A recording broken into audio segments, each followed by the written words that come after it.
Workers అందరితో కలిసి కార్తీక్, దీప వాళ్ళు ఆఫీస్ ముందు ధర్నా చేస్తూ ఉంటారు. ఇంతలో అక్కడికి దశరథ వచ్చి అది చూసి ఒక్కసారిగా షాక్ అయిపోతూ ఉంటాడు. నాకు ఇప్పుడే తెలిసింది ఇక్కడ ఏం జరిగిందో.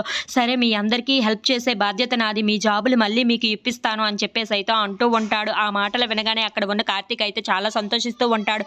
ఇంతలో అక్కడ ఉన్న జ్యోత్స్న మాత్రం చాలా కోపంగా వాళ్ళ నాన్న వైపు చూస్తూ ఉండిపోతుంది. ఇంతలో అక్కడ ఉన్న దశరథ మాత్రం మీకు సహాయం చేసే బాధ్యత నాది. మీ జాబులు మళ్ళీ మీకు ఇప్పిస్తాను. అలాగే మీకు ఎలాంటి సహాయం కావాలన్నా మేము అందజేస్తాము అని చెప్పేసి అయితే అంటూ ఉంటాడు. ఆ మాటలు వినగానే అక్కడ ఉన్న వర్కర్స్ అందరూ చాలా సంతోషించి కార్తీక్ జిందాబాద్ అని చెప్పేసి అయితే కార్తీక్ని చాలా పొగుడుతూ ఉంటారు. ఇంతలో అక్కడ ఉన్న కార్తీక్ని ఎత్తుకొని తనకి పూలమాల వేసి మరి తనని పొగుడుతూ ఉంటారు. అది చూడగానే అక్కడ ఉన్న కార్తీక్ మాత్రం ఒక్కసారి కిందకి దించండి అని చెప్పేసి అయితే అంటూ ఉంటాడు. ఆ మాటలు వినగానే అక్కడ ఉన్న కార్తీక్ని కిందకి దించుతూ ఉంటారు.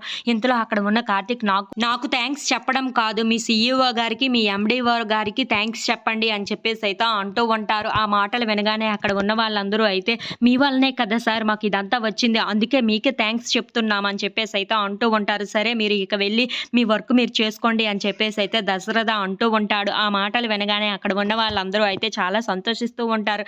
ఇదంతా జరిగింది మీ వల్లనే కార్తీక్ బాబు, అలాగే మీ భార్య సహకారం వల్ల మాకు ఇదంతా జరిగింది, చాలా థ్యాంక్స్ అని చెప్పేసి అయితే అంటూ ఉంటారు. ఇంతలో అక్కడ ఉన్న కార్తీక్ సరే ఇదంతా అయిపోయింది కదా, ఇక మీ వర్కులు మీరు సవ్యంగా చేసుకొని నీట్గా ఉండండి, ఈ కంపెనీని పైకి లెగిసే విధంగానే అంతా చూడండి అని చెప్పేసి అయితే అంటూ ఉంటాడు. ఆ మాటలు వినగానే అక్కడ ఉన్న వర్కర్స్ అందరూ మళ్ళీ ఆఫీస్లోకి వెళ్ళి ఆఫీస్ వర్క్ చేసుకుంటూ ఉంటారు. ఇంతలో అక్కడ ఉన్న వ్యక్తి మాత్రం సార్ ఇలాంటి భార్య మీకు దొరకడం మాకు అదృష్టం, మీకు అదృష్టం సార్ అని చెప్పేసి అయితే అంటూ ఉంటాడు.